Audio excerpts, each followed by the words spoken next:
ઠાણે જિલ્લાના અંબરનાથમાં જાહેર રોડ પર જ માથાકૂટની એક ચોંકાવનારો વિડીયો સોશિયલ મીડિયા પર વાયરલ થઈ રહ્યો છે।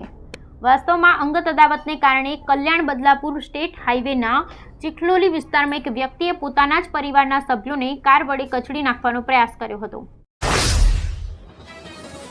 પીએમ મોદીના યુક્રેન પ્રવાસ પહેલા મોસ્કોમાં ડ્રોન એટેકના સમાચાર સામે આવ્યા છે। વડાપ્રધાન મોદી યુક્રેનના પ્રવાસે રવાના થઈ રહ્યા છે, ત્યારે અત્યાર સુધીનો સૌથી મોટો હુમલો મોસ્કો પર થયો છે। વાસ્તવમાં ભારતના વડાપ્રધાન નરેન્દ્ર મોદી યુક્રેનની મુલાકાતે જવાના છે। તેઓ 21 અને 22 ઓગસ્ટે પોલેન્ડની મુલાકાત લીધા બાદ યુક્રેન જવા રવાના થશે અને તેઓ 23મી ઓગસ્ટે ત્યાં પહોંચશે। 45 વર્ષ બાદ કોઈ ભારતીય વડાપ્રધાન યુક્રેનની મુલાકાત લેશે। રાજ્યમાં છેલ્લા 24 કલાકમાં 97 તાલુકામાં વરસાદ પડ્યો છે, જેમાં ડાંગના આહવામાં સૌથી વધુ 3.7 ઇંચ વરસાદ નોંધાયો છે। ચીખલીમાં 3.5 ઇંચ, ક્વાંટમાં 3 ઇંચ, પલસાણામાં 2.9 ઇંચ, નાદોદ, ગારિયાધાર, છોટાઉદેપુરમાં 2.8 ઇંચ, ભરૂચ, ડોલવણ, ગળતેશ્વર, સાગરબારા, ગણદેવીમાં 2 ઇંચ વરસાદ નોંધાયો હતો, જ્યારે ખેમગામ, કઠલાલ, લીલિયા, ઝઘડિયામાં 1.5 ઇંચ વરસાદ નોંધાયો।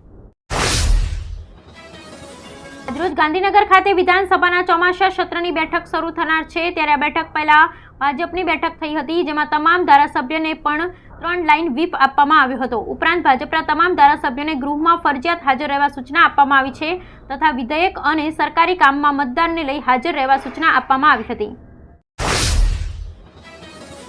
શહેરમાં રહેતી એક યુવતીએ તેના સાસરિયાઓ સામે પોલીસ ફરિયાદ નોંધાવી છે। લગ્નના થોડા સમય બાદથી યુવતીનો પતિ ઘરે દારૂ પીને આવતો અને તેને પત્ની માનતો નથી તેમ કહીને પરિણીતાને ત્રાસ આપતો હતો।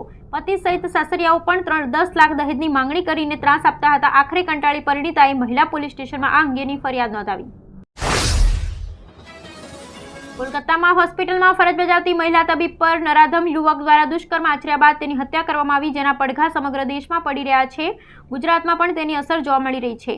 આજે 6થા દિવસે પણ ગુજરાતના તબીબો તેઓની સુરક્ષાને લઈ હડતાલ પર છે। તબીબોની સુરક્ષાને લઈ ઋષિકેશ પટેલે મોટું નિવેદન આપ્યું હતું। રાજ્યમાં અસલીના નામે લોકોને નકલી વસ્તુઓ પધરાવવા તત્વોની ભરમાર થઈ ગઈ છે, ત્યારે સુરતમાં વધુ એક નકલી વસ્તુઓ બનાવતી ફેક્ટરી ઝડપાઈ છે, જ્યાં બ્રાન્ડેડ સાબુ અને લિક્વિડ સહિત ઘરમાં વપરાતા કેટલાક કેમિકલવાળી ચીજ વસ્તુઓ બનાવવામાં આવતી હતી।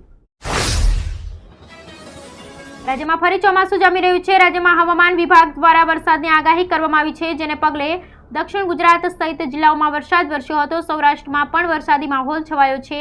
આ વચ્ચે આજે સવારે 6 વાગે પૂરા થતા છેલ્લા 24 કલાકમાં રાજ્યના 97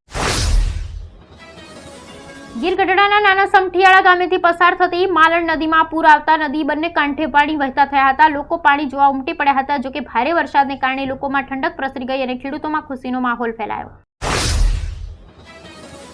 છેલ્લા ઘણા સમયથી રાજ્યમાં એમાં પણ ખાસ કરી સૌરાષ્ટ્રમાં વરસાદે વિરામ લીધો છે। જૂનાગઢમાં છેલ્લા 3-4 દિવસમાં તાપમાનનો પારામાં વધારો જોવા મળ્યો હતો।